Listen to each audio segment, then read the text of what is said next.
And welcome back, everybody, to the WoW Nightcap. My name is Flattus. With me, as always, is my good friend and co-host, Talan. How's it going? So, just to let everybody know, I am dealing with some allergies. Talan's still getting over a cold. So, Yes, I don't sound as bad as I did when I made a guest appearance on the other show, but I still sound pretty terrible.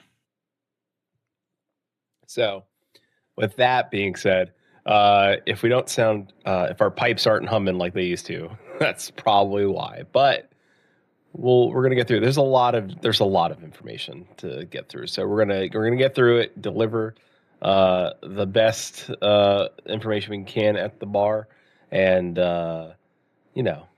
take it one step at a time. I think we should start with what's coming down the pipeline. Sooner than later. And both these things happen on the same day. So, if you've been a fan of Plunderstorm, or have at least went in and experienced it, from now until April 30th, it is now plunder surging. So, you get double the plunder. To help you level and get all the rewards between now and April 30th. What happens on April 30th is that Plunderstorm will end, which, for those of you that liked Plunderstorm, hopefully they bring it back in a new way and in the future. But Talon, how do you feel about Plunderstorm ending, or at least Blizzard giving double plunder from now until the end to help people catch up? As I'm just gonna echo more or less how I have been. This really wasn't for me. When you have friends to do this with, it's a whole lot of fun. The fact that they're like doing a sort of like last hoorah send off, I think is really cool. So those who haven't had the best luck or have had to do this solo for the entirety that it's been there, I think it's great. But I'm also very glad that it's ending, because I'm hoping that more people are going to be back in the world, and we're going to be able to see what other experimentations coming down the pipeline, which, speaking of, there has been another new announcement, which I'm really excited to get to. But as far as Plunderstorm is concerned, I am very glad that it's going by the wayside for now. Yeah, I hope they go in and make some tweaks to it and do something, maybe do a different zone or redo the map. Like, I would hate to see the same map again, like If they brought it back and did like a season 2. Yeah, like change it up a little bit, do a different area with different mobs, maybe even different spells, like keep some of the old ones that worked well, change up some of the old ones. I think that would be fun, as long as they always do it and it's free, and it's always the thing that happens every once in a while. Like, I would hate to see this go away, because I think a lot of people did have fun with it. So Oh yeah, for sure. Again, it's just one of those things where I'm glad it exists for other people who enjoy it, and a lot of people did. I mean, there was no small amount of people who were watching people do it on Twitch, and there was a sizable dip in the amount of time that you spent waiting for queues or just seeing other people out and about in the world. So it's good stuff. yeah. So again, I'm here for it. I would like to see them do more with it in the future. So we'll see. Also happening on April 30th, the Cataclysm Classic pre-expansion patch. Can't believe I'm saying that. The Cataclysm Classic pre-expansion patch goes live April 30th. So if you're a friend of the classic, if you're a fan of the classic era content, this is where it will change, and this is where most people say that classic stopped being classic, and this is where it became what they see in current retail WoW. But for those of you that never played Cataclysm and are going through expansion, Cataclysm had some ups and some downs. It did a lot for the game. It streamlined some areas, did some things well. I would suggest having some fun with it going in there. And if you've never gone through Cataclysm, going through Cataclysm, and enjoy your time for what it's worth. It had some great dungeons, had some great raids. Firelands raid is an awesome raid. Still one of my favorites. So if you ever want to know why people, this is where people I think who have never played, through Cataclysm and understand. Like I don't understand why people are like saying that Classic is better. Like you're gonna find out. You're gonna find out now. And I'm curious. I am curious. So if what people will do with that. So yeah, are you at all interested in playing through Cataclysm? No, I don't want to do Cataclysm again. No, Okay. I sure don't. Nope, not even a little bit. No, that's a hard no for me. I didn't like Cataclysm. Just gonna throw that out there. I think it was a brave thing that they did to kind of wreck the world. But going back to some of those old systems and a classic retelling of that doesn't sound like a good time. But I will echo you when you said that Firelands was a whole lot of fun. Firelands was a heck of a lot of fun and some of the best transmog in the game. So I will give it that. For real. Yeah. But I no, will say, yeah, I will say that they were making some changes to like leveling speeds and stuff like that. So I could that'll be see, good. yeah, I could see some things going well. So One of the most frustrating stories that I have from Cataclysm. Um, oh, I'm gonna forget it. The Thousand Finger place. Oh my gosh, there used to be a river, now it's not. Thousand Needles. Thousand Needles, is that what it was? Yes, Thousand Needles, Thousand Fingers. Wow. Um, Being able to like kind of navigate that area before Cataclysm, just fine. Yeah. During Cataclysm and after, no, that was absolutely terrible. And I remember going there. I just happened to be questing around that area, and I was just like, "This is not fun. I don't ever want to do this again. Please don't."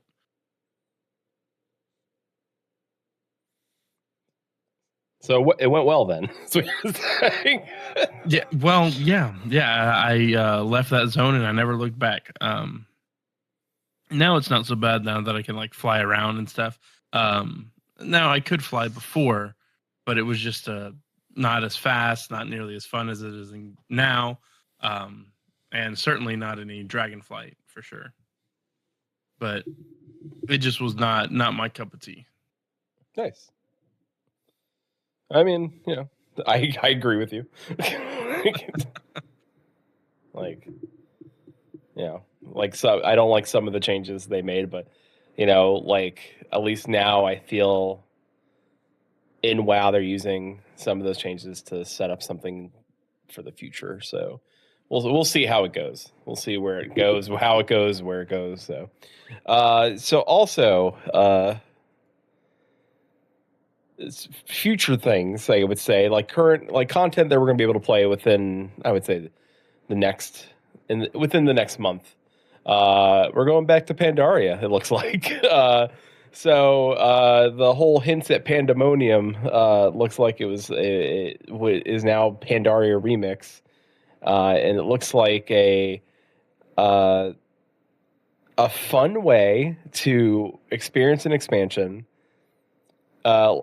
Talon, like you said, it's an involved version of Chromie Time, I think. That lets you power level characters, but also get all the things from an expansion that you want to buy using weird like Diablo, gearing and items and all sorts of whatnot. So, are you excited about? Are you excited about going back to Pandora? Are you going to use this?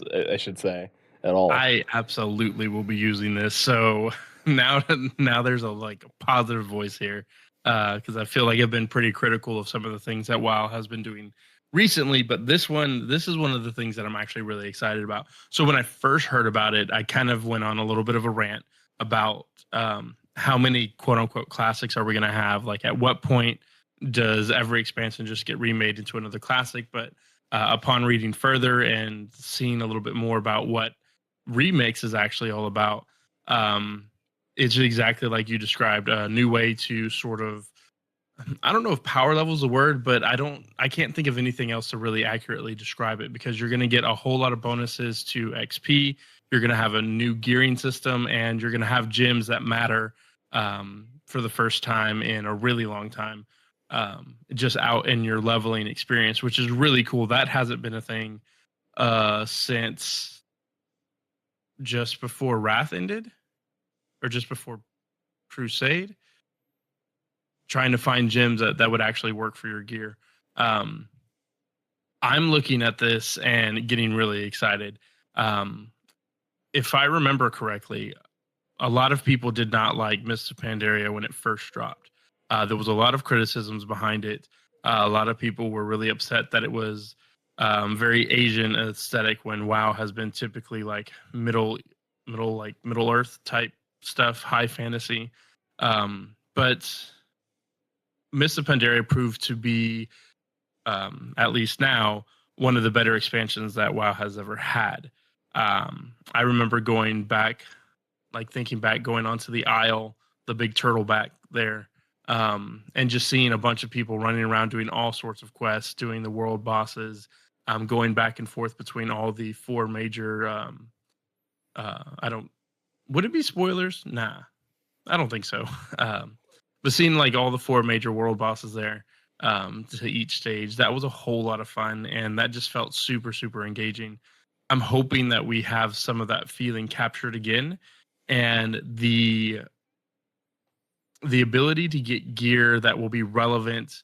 And this is according to a Twitter post and I think a Blue post as well. The gear is actually going to be relevant and help you towards being ready for the War Within. So it looks like this thing is going to be around at least until pre-patch. Yeah. I'm excited for because those gem slots or whatever they're calling them, like that are going to OP your characters, right? Because like that can't carry over to the main game. But the cool thing is that if you make a character, they're going to increase the character count on all servers. So these characters, once they're done with the Pandaria Remix, all these characters become your characters permanently, which great. Love that. So this is like a chance to like play other classes that you don't normally play. Like this is like break the mold, like play something you don't normally play because you're gonna have a free character level out of it. So might as well. You know like what I just realized? Yeah. That I feel like they're throwing this in there to get us ready for warbands. Maybe like, I mean, I guess if you don't have any other characters, this is a great starting point for it. So if you're like not a what's it called, a multi, like an alt person. So Oh, an alcoholic. yeah. You mean there aren't other people out there that have multiple talons over and over? Yeah. That's their producer, Susan. She don't do that. Has had the one character the whole time. Pretty much, yeah. Which is funny because now she's like, well, maybe I'll make a different. Like, she doesn't want to make a hunter because she's like, if I'm gonna get a free character out of it, why would I make a hunter? I was like, exactly. So Right. I wonder what she'd play. I don't know. She's thinking Cross about mage? it. Yeah, I don't know it. I don't know yet. Anyway, I think that this is kind of like, hey, look at these new shiny bobs you get, and we also have warbands coming, but without like saying it quite like that. I mean, it's a little bit like that. Because in all honesty, we really just want them to. It's part of it. I think is like, what's an area that they put a lot of work in, and like a lot of people haven't experienced. They probably have the data on that, right? And Pandaria might be that one. If they're going to allow like people to make Drakthir and whatever, and just start from 10, go to 70, constantly, like one of the things you can constantly upgrade is like your run speed, like your actual like speed. And I guess you can get up to 875% speed boost. So you could just just foot run across the whole continent if you wanted. It's ridiculous. You get to keep your transmogs. You can get, and there's no auction house. There's no professions. It's just go, go, go. And I'm wondering how that's going to affect like the raids. Like, are we going to need full people for the raids?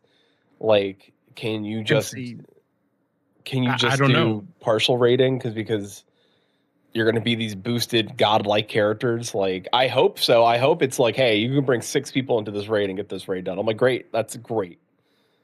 I want that. I'm really hoping that that's how it ends up being, and if the gyms are being touted the way that they are, I'm really hoping that we could go in there and see like someone be able to solo some of these things.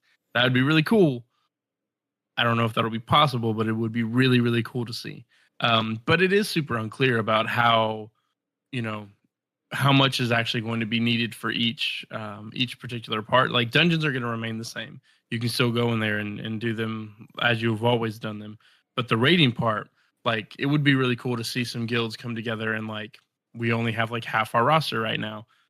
Can we do this? Like, are we that like OP?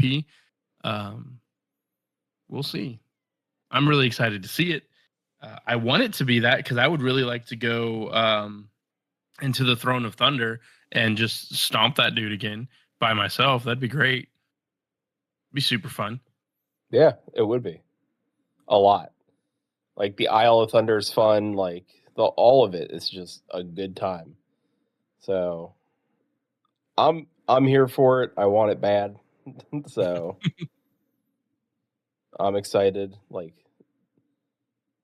a lot excited for this. Like I'm already thinking about like, all right, first I'm gonna level this, and then once I get that maxed out, like maybe I level something else, and then I'll just get that character too. And like think about like, oh man, if the like levels super like if I just get the characters no matter what level they're at, like why would I not level it? And then if this ends right before War Within pre-patch starts, all those characters that I get, then I can go do the pre-patch because pre-patch for is going to give you catch-up gear as well, starting at 493. That's upgradable up to 8 times. So you're going to be able to like really kind of zoom up your characters pretty great. But So isn't like I may be misunderstanding this, but I thought the gear that you get is going to be able to like sustain you up until like actual launch. Am I misunderstanding that? from what Pandaria remix? Yeah. I have no idea, but I know that the pre-launch. I mean, if you don't play Pandaria remix, the pre-patch gear is still going to sustain you through the first couple of levels of or the first couple of zones of The War Within. War Within.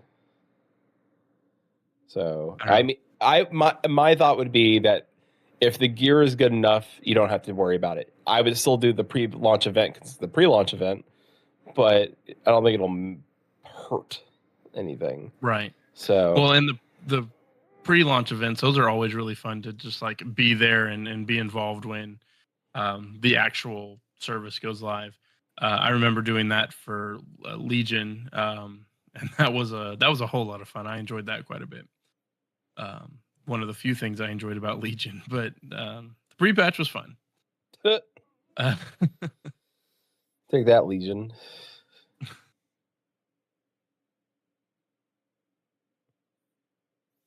I mean, what do you think about like the whole like you're gonna get gear that's gonna be like right off the rip, like no matter what the gear is, like you're just gonna be able to go through and get some good gearing going and get some scenario. You get to play through the scenarios again, which I think a lot of people haven't done. mhm. Like there's a lot like the accelerated leveling and content like Jade Forest is from level 10 through 70. The scenarios are Greenstone Village, Brewing Storm, Theramore's Fall, which I forgot about Theramore's Fall, which is, if for you lore heads out there, big time stuff, honestly. Then you could also do the Temple of the Jade Serpent, Scarlet Halls, Scarlet Monastery, Skullomance, because they redid all those dungeons. They did. So, no, go ahead. I was going to say 20 through 70 is Valley of the Four Winds, Castering Wilds, the 5.1 Landfall campaign. Also, are they giving us all these zones right off the? I guess they have to be just giving everything. Like all of it is going to be available to you. So Well, I can't imagine that it's going to be locked behind any like either zone progression or gear progression. because if like it really is like the remix and they want you to be able to go do all of those things, um, I would find it very hard to see how they would navigate what is it, the Seven Stars? That's what it was called, or the Horde and the Alliance home bases there? Um, how they would navigate between those two, because you get those pretty fairly like late into the like zone progression, I guess. The story of that. And if you were waiting for all of that, then you wouldn't be able to do like all of the fun stuff, like some of those scenarios that we're talking about, if you just want to jump in there and do it right off the rip. And that also means that if you were doing the Isle stuff, how long would you spend on doing the Isle stuff before you actually went back and did any other zone content? Yeah. So, but like I have to bring in my hype just a little bit. And you had mentioned it before, and I mentioned this in another Discord channel, but it does sound like Chromie a lot, but way faster. And part of me is a little worried that this is going to be, again, incentivizing people to jump away from retail until the War Within, because of all the way that you get gear, or at least that it's assumed that you're going to be able to get gear and just level through. Now, this just could be the alt-friendly part that Ian Hazzikostas has promised that he was going to start doing, and not make it a punishment to have alts.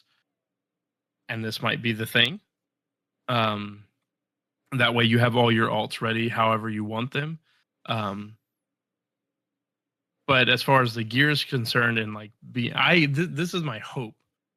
I hope that the gear is super OP and you just get to go wherever you want and experience whatever part of the story you want wherever you want to.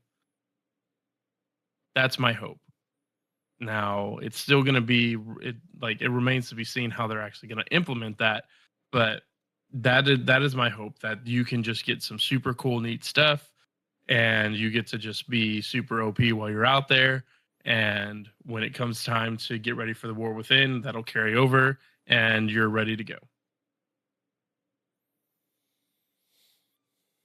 That would be nice.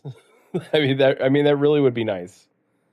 I mean, do you think that they would do that? Because this would be the first time that they've ever, like the way that they're wording it, this will be the first time that they've ever basically just given good level gear just because.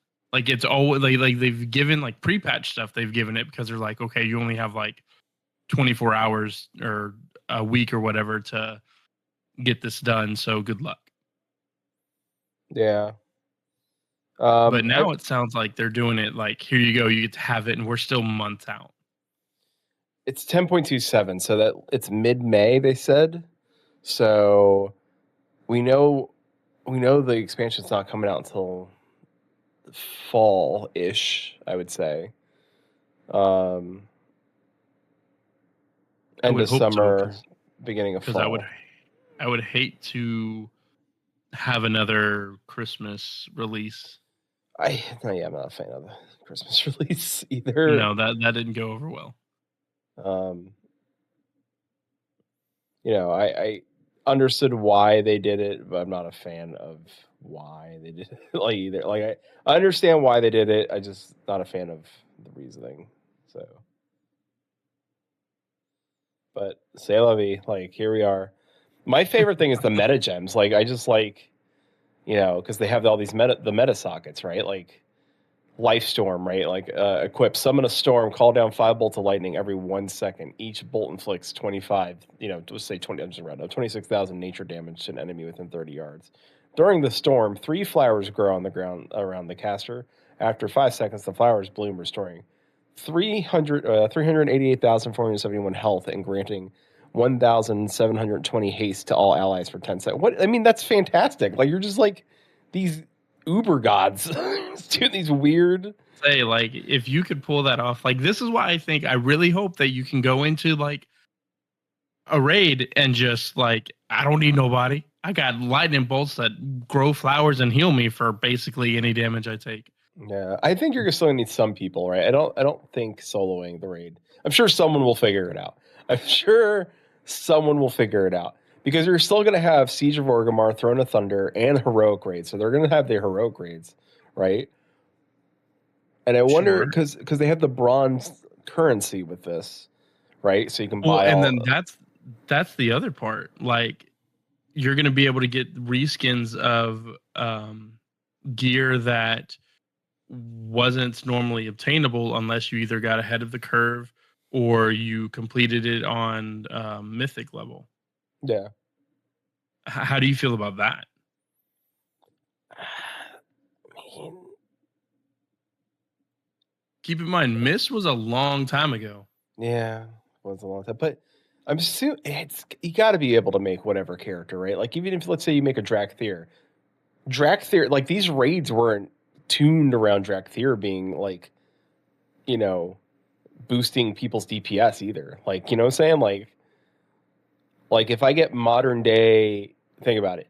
I get modern day class like warrior, prot warrior with going into then Pandaria, you know, there's some there's some skills and abilities that I think, you know, will kind of like throw the game up in a loop.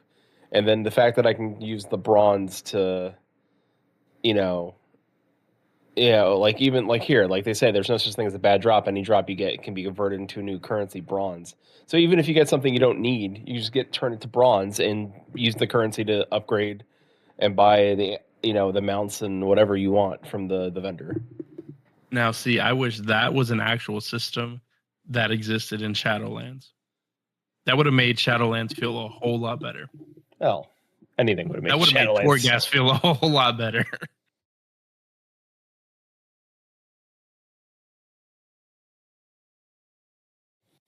Let's see. This allows players to purchase items that were previously unable to obtain or difficult to obtain, such as random drops by simply spend. Even even that you can just buy the random drop. Come on, that's so good. Like, Mm-hmm. can we get? So now this is the other remix? side of like what I'm really afraid of. I'm afraid that I'm going to go into Mist Remix, and I'm just going to really like that. And when I go back to retail, I'm going to be like, man, I am not very happy with this current situation. I'm sure it'll be fine. Like I feel like it'll be fun, but also it'll be like, all right, well, there's no auction house, there's no classes for crafting or anything like that. So Yeah, well, I think that's a smart move too, because with the meta gems, like having that sort of power just tied to a gem that basically is going to be handed out like candy, or you have to buy with bronze. Could you imagine the market for something like that? Like if that gem was on like the auction house now, how much do you think that would go for?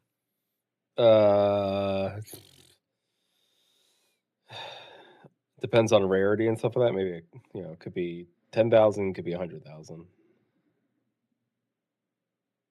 I mean, I guess that's true because that's just one example, and we don't know how common those things are. That could just be like the low tier, not to put too fine a point on it, but a bronze level gym there. Yeah, I mean,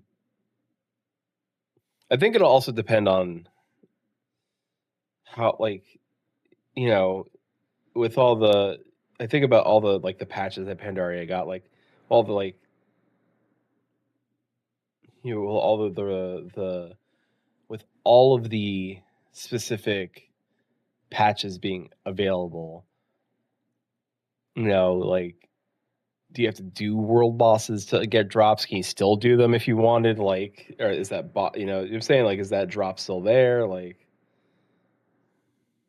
I have a lot I of would questions. assume so. Like the way that I understand it, like whatever gear would have been able to have dropped from anywhere, right? It will still drop from that like world boss, that dungeon, that raid. But one is going to be at a higher chance. But two, if you don't get what you're looking for, you get the bronze currency to kind of make up for it. So if there's like a chase piece that you're like really going after, something that comes to mind was the PvP stuff along the wall, and I don't know why I'm blanking on it right now. But it was right there at the precipice between the Horde and Alliance zones there. Um, you don't have to do PvP kills, or do you? Is PvP going to be a thing in Remix? That's a great question. I'm wondering if they're going to bring in the tech for war mode. I bet you they will, unless they just say, "Hey, listen, there's no PvP. It's just go go go," right? Like just go go go go go go go. That's going to be really interesting. So then that makes me wonder, because the PvP gear during that time, it looked really sick. I loved it. I only got like one piece of it. I was never good enough to get the rest, but it looked really sick. Fair, like it was good. Like I agree with you, it was good. I still curious though, like what is the plan? Like what is the long term goal for this? What's the viability for this in the future? Like what are the plans for it if it is successful? What are they? What are they looking at for it? Um, I'm very curious. So I am too. I want this to be a good thing, and I hope that they learn from it, because it would also tell them a lot about. This is just my opinion. It would tell them a lot about what players do to actually chase an item, or why they go after any particular thing. yeah, Um, so I think that there's a lot of viable data that they're going to be able to pull from this, um, and what they do with it remains to be seen. I agree. Because I think Pandora is a very good zone to work with. Because it's still fairly updated. Um, it's the one that could be easily navigated by people. It's got some of the best items, I would say, like in terms of like fun and like different zone types, and like there's a lot going on there's a lot going from Pandaria for them to use it. So I think what we'll see in the future and how it'll work from there, we'll just have to wait and see. But I'm excited for it. And if it does lead up to the pre-patch of War Within, well, good news is that War Within is started. The alpha's there. It's out. It's out there. Mm-hmm. I I don't have access yet to to the War Within alpha. I'm not. You know, I'm not popular enough to get access yet. I mean, same. But on one hand, I'm actually really glad that I don't have access to the alpha, because I still am one of those who, like, I'm glad that the alpha exists for those who enjoy it, but I don't know. I would like to experience, like, especially with a new expansion, I'd like to experience everything just raw as it is, like as the developers intended. Um, Kind of like when they were talking about the Plunger Storm thing. I wasn't sure what that was going to be, and I was really glad that they kept it all a secret. Yeah. Was disappointed in what it was when it came out, but on the same side of that, I'm still glad to have had it kept from me until it was here. That way, I could make my judgment on it then, rather than like either be super disappointed early and then like be bitter about people having a thing that I wish wasn't in the game, versus, if I really enjoyed it, like, oh man, look, I get to experience this with like brand new eyes, and I don't like already have a strategy in place. Like I don't have a leg up on anybody. I didn't look at other details of just we're all here experiencing the same thing at the same time. Yeah.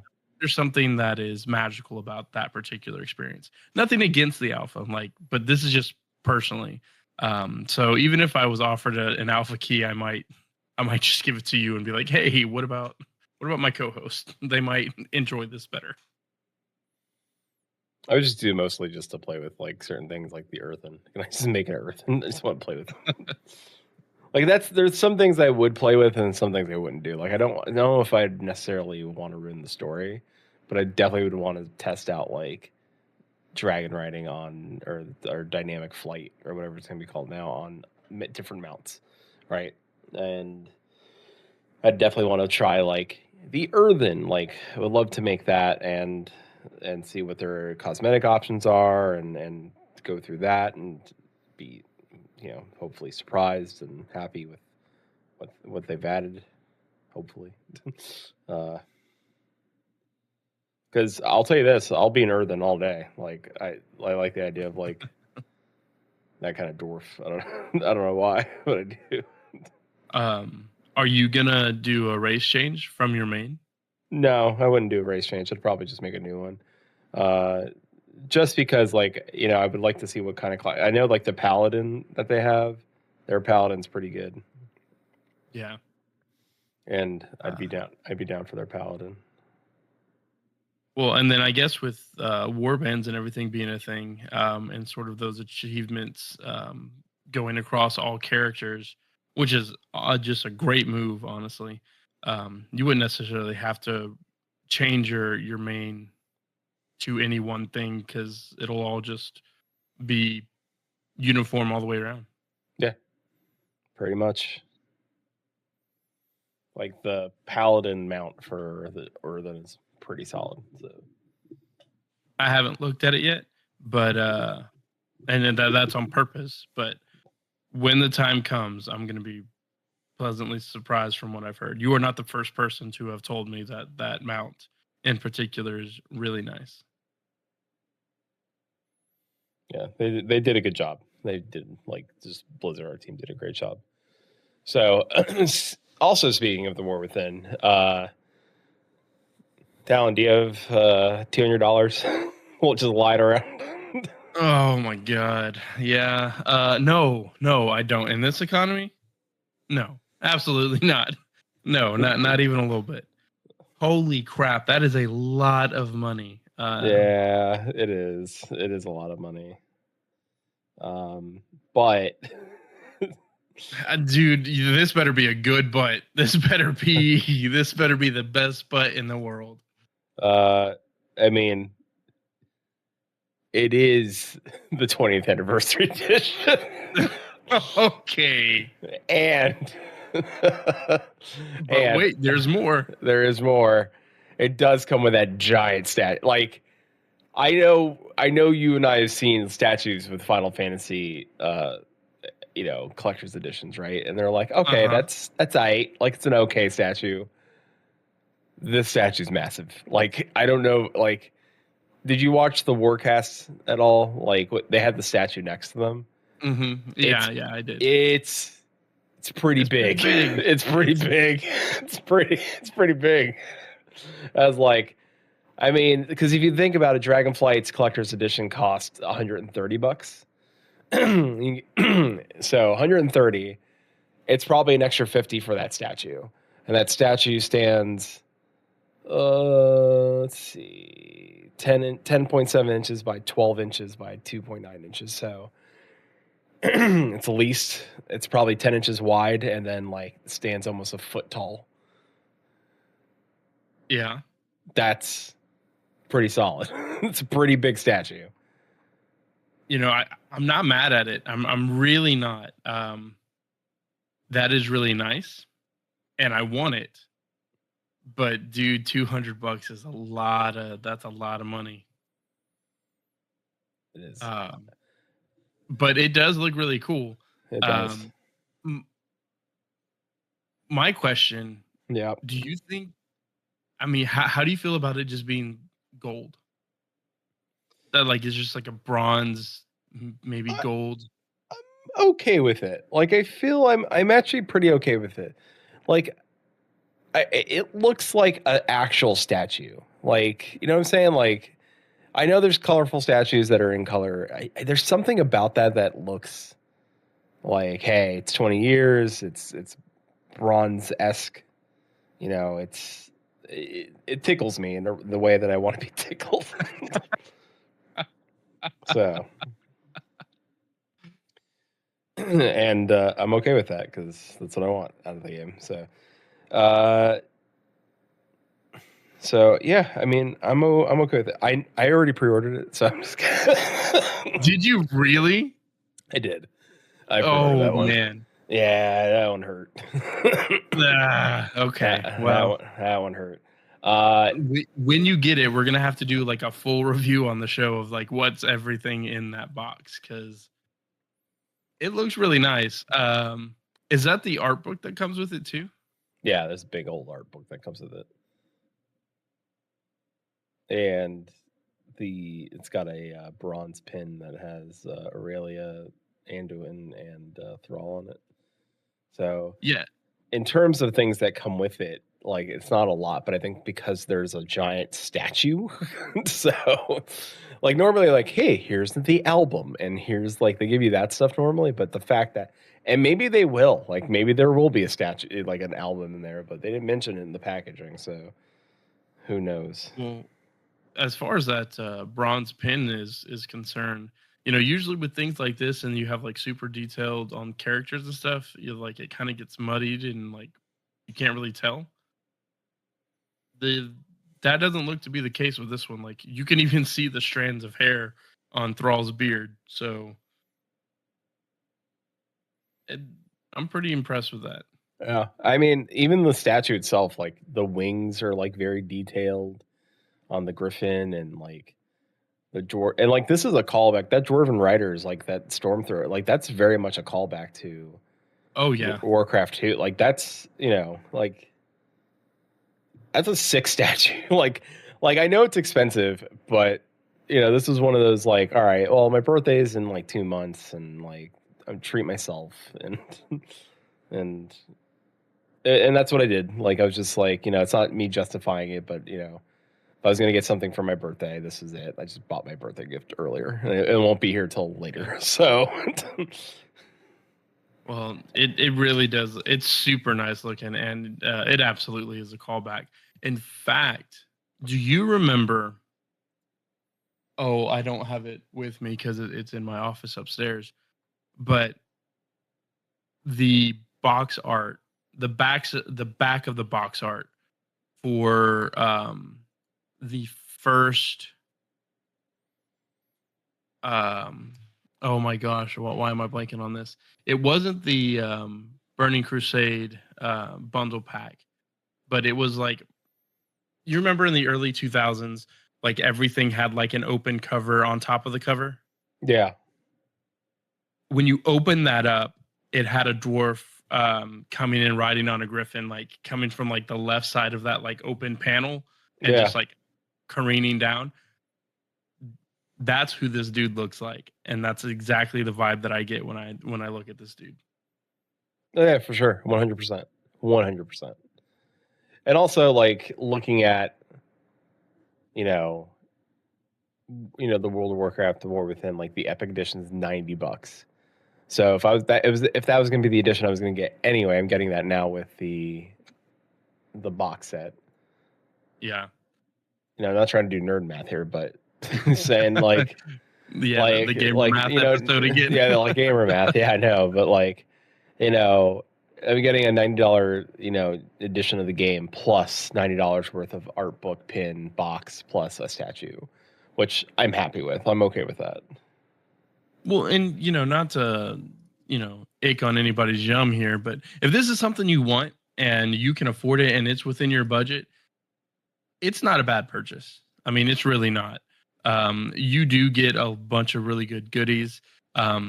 And assuming that the quality of that statue is as awesome as it looks, just here in the picture, I could see $180. I'm used to paying for like physical collector's edition, 120, 130. I think the last one that I bought was the Stormblood one, and that was 140. I think that one was. And its statue wasn't even nearly as big as this. So No, it wasn't. I saw that statue. I think it's huge. And if that base is like die cast, there, and it's like a pretty solid, hefty statue, and not just like glued together plastic models. Yeah, I think that's a pretty. I'm jealous of it. I'll say that I am. I am really jealous of it. Uh, I would use that thing just as a set piece for like a D&D campaign. Hey, here's the big bad evil guy that you're about to fight. Right? Good luck. Yeah, like even that. It's like, here you go.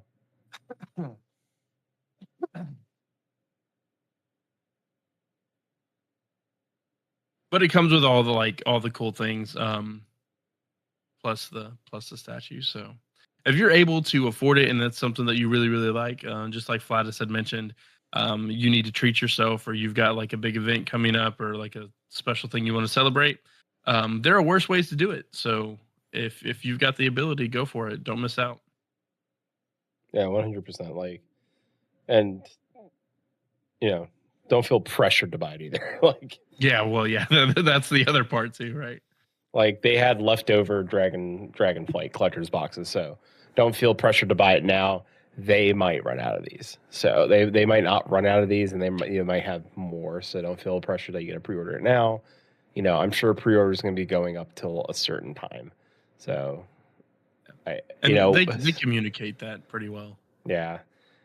So I'm sure the statue is probably why they need to pre-order it, because they need to know how many they need to make. Like that's but I think in terms of like hedging their bets, Blizzard will be the first group to be like, all right, we'll get as many as we need. Because what Final Fantasy's collector's box is sold out. Like they only made so many. So it's like, why have artificial scarcity? Like why bother? Yeah. Like, that thing how sold out in an hour. Yeah, how many people are. Like if they would have had a pre-order, they would have known how many to make, and then it's fine. Like, right. So. And like I'm on the Blizzard store right now, just to give people like a frame of reference for these statues and the quality of it. There's a 19-inch replica of the Helm of Domination. Mm-hmm. Without looking at the site, how much do you think that would be? 19 inches, so almost 2 feet. Oh, the Helm of Domination it's the one you could wear, right? Like the actual like. I don't think I could wear it, but it's pretty. I mean, it like a person could wear this realistically. Okay, a person could wear it. I would say like 2 feet, like $800-$900 probably, if it's a true replica made of metal. It's $400 and it's on sale right now for $240. Hey, that's pretty honestly. It's pretty good. Yeah. So there is a Diablo 4 blood red Lilith statue that is 12 inches. It is on sale. And it's pretty high quality. How much do you think that one would go for? 12 inches. It's on sale. That's newer though. I'll say 500 if it's painted and everything. That's 84. $84? $84 right now on sale. Yeah, it's not bad. Now, the 20-inch Alex Straza statue, I'm just going to throw it out. Well, go ahead and guess. How much do you think that one would be? 20 inches? All right, that's 500. 720. Okay. And it's like super painted, like very high detailed. So for just like another $80, or what was the price? Like $74 extra that you'd be paying. That's not bad compared to what their statues are of comparable size and detail. To be fair, some of these are colored, and that's just kind of like looks like a bronze casting. But there's also this 2 foot tall thrall that's 420. So, it's a pretty good deal. Right on.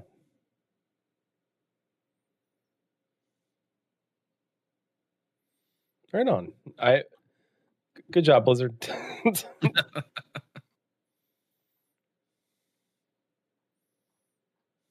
Blizzard out here doing the good work. I mean, they have been taking quite a bit of W's here recently. I mean, there's Yeah. still a whole lot that we could be talking about, but this episode would end up being super chunky. Like, Holly went and did like, I don't know if I'd call it a content creator tour or like what, but she's made like a massive concerted effort to like just go out and reach the community. And I won't get into like all of it because we might be able to save it for the next episode, but um, they really are making an effort to win back the goodwill of their player base for sure. Yeah. And I'll always give props to Holly because, like I said, Holly used to work for EverQuest and was their person who like gave out like their timelines and everything like that, and made sure they were being held to that standard. So far, so good. Yep. Good job, Holly.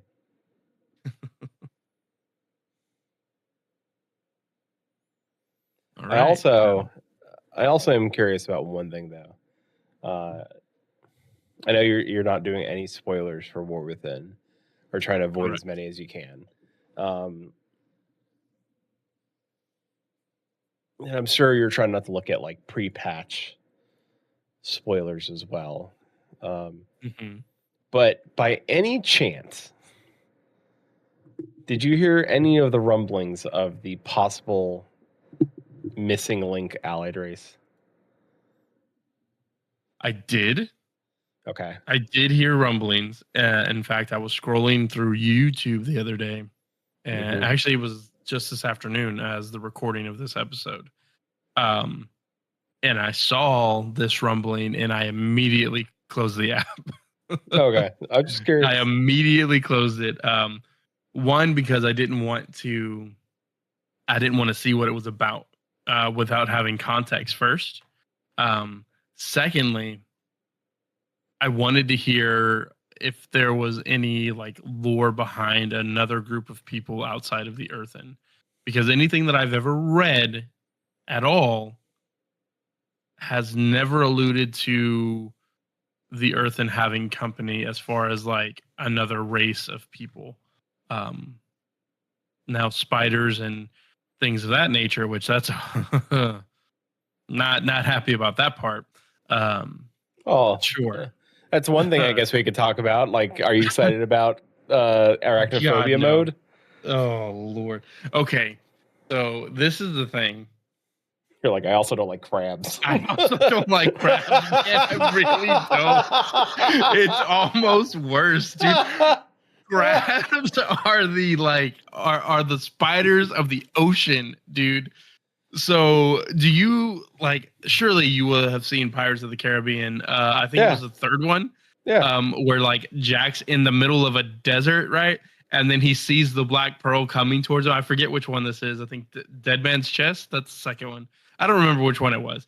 But he's like laying in like this desert, and sees the Black Pearl like coming towards him, and he's like, what's going on here? There's no water. How is this thing moving? I must be like dead or something. It's crabs. It's crabs moving the ship, right? Well, these crabs not only move the ship, but they also eat anything. They're like little bitty freaking terrifying piranhas. And they rip apart whatever falls in the ocean. And it didn't help that like Davy Jones's like people in that movie were like very crab-esque or shark-esque or whatever, and it just freaks me out, man. It really did. One of the love everything about Pirates of the Caribbean, but when I saw, I was like, oh, they are gonna have us fight realistic-looking spiders, and that was like one of the things they said, like, hey, these spiders look super super cool, and there's a lot of details in them, but we know people don't like spiders, so crab. Yeah, crab. So I was like, oh, this is great. Oh, dear God, no. One of my fears, and this is an irrational fear, one of my fears is that I'm going to fall asleep on the beach. And I'm going to wake up surrounded by crabs. And I'm not going to be able to run anywhere. Because the more I run, the more they claw at my feet, and they're just gonna like tear my flesh apart bit by bit.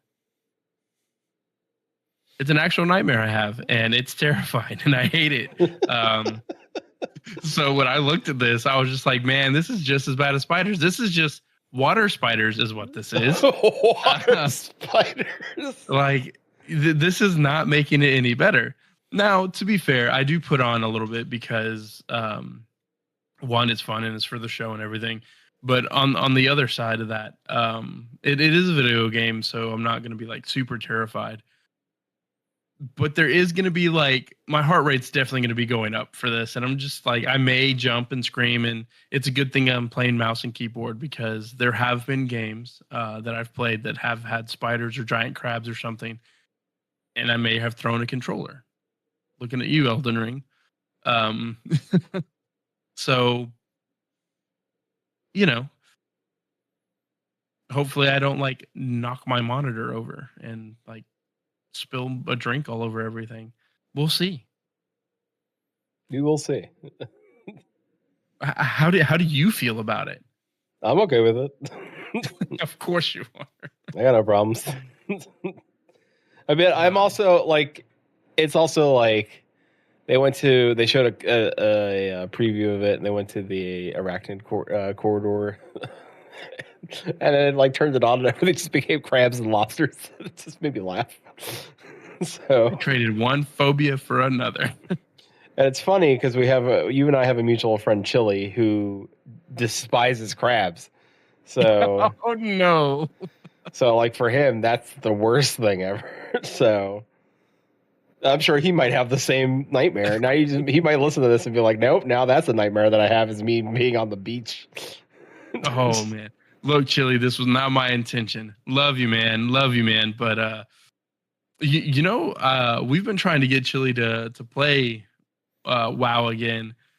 I don't think this helps us. No, this doesn't help the cause. I really want to know how many other people are in the same boat as me. I can't be the only one like this, right?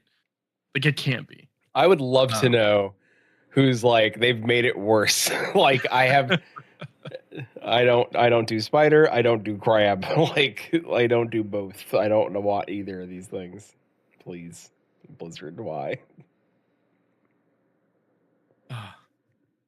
And you know what's worse? Like, if it wasn't for like crab on crab crime or like other things eating crab, they just don't stop growing. So the possibility of there being a giant lobster or a giant crab being a real thing that could like crush you, like that could theoretically happen. And this doesn't make it any better. So what you're saying is that there's the possibility of mega crab is there could be. So what you're saying theoretically speaking, there is a mega crab somewhere in the ocean. I'm saying that we've only explored about 3% of our oceans versus like so much of our solar system, and there's a freaking reason for it. Okay, mega crab. Like, we have yet, like, we know that there's evidence of a colossal squid out there, but we've never been able to see it, right? But we see the telltale signs of like something bigger than it should be, like wrecking blue whales. Like, I mean, come on, that's the biggest creature on the planet, and then we have something that's fighting one of those. No, come on, no, thank you. I'm good. Like, I would be very surprised if there's not like somewhere in the deepest dark depths of our ocean that there's just some crab that like got stuck and he's like, I'm in this cave now, and it's gonna like be a Moana type situation where anything that falls down here is lunch. And it's just a matter of time before Cthulhu's whistle blows and then that sucker pops out of the ground. Cthulhu's whistle.